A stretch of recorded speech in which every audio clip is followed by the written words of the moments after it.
오늘 말씀은 잠언 17장 1절에서 18장까지 전체 말씀인데요. 1절에서 8절까지만 읽도록 하겠습니다.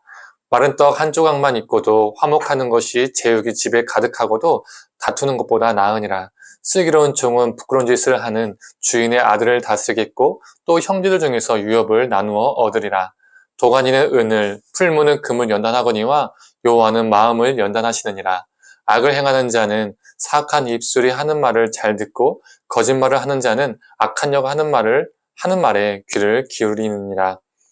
가난한 자를 조롱하는 자는 그를 지으신 주를 멸시하는 자요, 사람의 재앙을 기뻐하는 자는 형벌을 면하지 못할 자니라. 손자는 노인의 면류관이요 아비는 자식의 영환이라. 지나친 말을 하는 것도 미련한 자에게 합당하지 아니하거든 하물며 거짓말을 하는 것이 존귀한 자에게 합당하겠느냐. 뇌물은 그 임자가 보기에 보석 같은즉 그가 어디로 향하든지 형통하게 하느니라. 아멘. 오늘 말씀은 잠언 17장 전체 말씀인데요. 1절에서 8절까지를 중심으로 전하도록 하겠습니다. 오늘 잠언 말씀을 통해서 하나님의 은혜가 우리 가운데 있기를 간절히 소망합니다. 제가 어제 아침 묵상 때도 언급했지만 어렸을 때 경제적으로 안 좋아서 돈 많이 벌고 싶다라는 생각을 자주 했었다고 언급을 했었죠. 그런데 아버지의 폭력도 있어서 집이 시끌시끌할 때가 자주 있었습니다. 그래서 언제 집이 조용할 수 있을까? 언제 평안할 수 있을까? 이런 생각을 정말 많이 했었습니다. 그 당시 저에게 집안이 경제적으로 좋아지는 것과 또 가정이 행복해지는 것, 둘 중에 하나를 고르라고 말한다면 제 선택은 경제적으로 집이 좋아지는 것보다 가정이 화목해지고 행복해지는 것을 저는 골랐을 것입니다.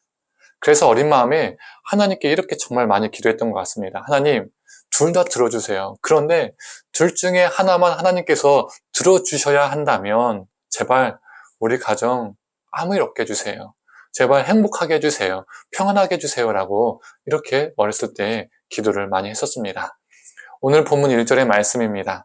마른 떡 한 조각만 있고도 화목하는 것이 제육이 집에 가득하고도 다투는 것보다 나으니라.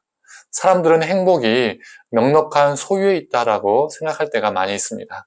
그래서 어떻게든 더 소유하려고 하죠. 오늘 본문 8절은 이렇게 말하고 있습니다. 뇌물은 그 임자가 보기에 보석 같은즉 그가 어디로 향하든지 형통하게 하느니라. 이걸 대충 읽으면 뇌물을 줘도 괜찮단 말인가? 뇌물을 줘도 행복하다면 오케이라는 말인가? 라고 오해하기 쉽습니다. 뇌물이 하나님 보시기에 그것이 아니라 잘 읽어보면 그 임자가 보기에라고 되어 있습니다. 이것에 주목해야 됩니다. 뇌물을 주는 그 당사자가 보기에는 뇌물을 주기만 하면 안 되는 것이 없다. 그래서 형통하다라고 그 뇌물을 주는 임자가, 당사자가 그렇게 생각한다는 것이죠. 표준 세번역은 조금 더 쉽게 번역되어 있습니다. 뇌물을 쓰는 사람의 눈에는 뇌물이 요술방망이처럼 보인다. 어디 쓰든 안 되는 일이 없다.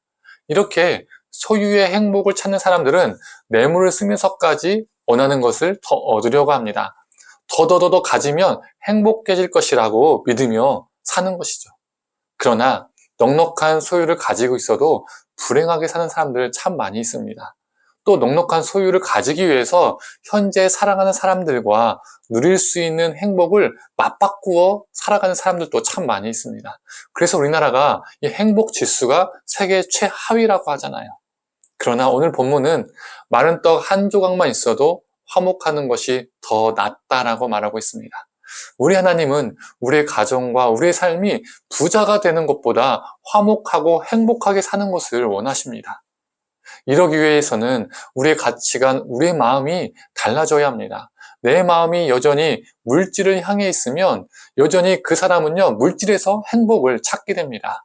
내 마음의 상태가 어떠하느냐에 따라서 우리 행복의 기준이 달라집니다. 그래서 3절은 이렇게 말하고 있습니다. 표준 세번역으로 읽어보겠습니다. 도가니는 은을, 화덕은 금을 단련하지만 주께서는 사람의 마음을 단련하신다. 도가니와 화덕이라는 뜨거운 풀물을 통해서 금과 은의 순도는 높아집니다. 연단의 과정을 통해서 불순물이 제거되는 것이죠. 우리의 마음도 똑같습니다. 하나님의 연단을 통해서 우리 마음의 불순물은 제거됩니다. 하나님의 연단은 인간적으로 보면 달갑지 않습니다. 힘들고 버거울 때가 있습니다. 아플 때가 있습니다. 그러나 그 연단을 통해서 우리는 성장하고 성숙해져 갑니다. 하나님의 뜻을 더 알게 되고 예수님을 닮아갑니다. 그리고 하나님의 연단을 통해서 우리는 세상을 바라보는 다른 시각을 갖게 되는 것이죠. 그래서 행복을 바라보는 기준이 달라지는 겁니다. 행복의 시각이, 행복의 기준이 달라지는 것이죠. 물질의 행복이 아니라 하나님의 뜻이 행복의 기준이 됩니다. 하나님을 사랑하고 그 사랑으로 아내를 사랑하고 남편을 사랑하고 내 자녀를 사랑하는 것, 이것에서 행복을 찾습니다. 하나님을 사랑해서 이웃을 사랑하는 것, 이것에서 행복을 찾습니다. 성도님들, 혹 우리의 마음속에 잘못된 행복의 기준이 있다면, 즉 불순물이 있다면 하나님께 연단되어 그 불순물들은 제거되고 우리의 마음이 변화되기를 원합니다.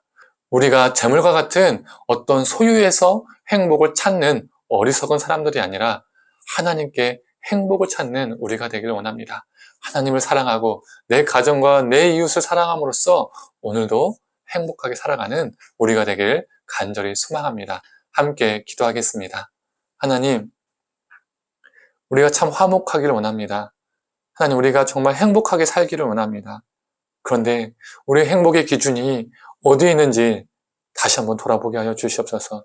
세상의 기준 속에서, 물질 속에서, 풍요 속에서 혹시 우리의 행복을 찾고 있는 것은 아닌지 돌아보게 하여 주시옵소서.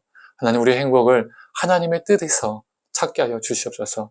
하나님을 사랑해서 우리가 행복하고, 하나님을 사랑해서 내 가족을, 내 남편과 내 아내와 내 자녀를 사랑해서 행복하고, 하나님을 사랑해서 내 이웃을 사랑하는 것이 행복한 우리가 되게 하여 주시옵소서. 하나님, 우리를 연단시켜 주시옵소서. 우리 마음 가운데 잘못된 기준들, 잘못된 그 불순물들이 제거되게 하여 주시고 성장하고 성숙해서 세상을 바라보는 기준이, 행복의 기준이 달라지는 우리가 되게 하여 주시옵소서.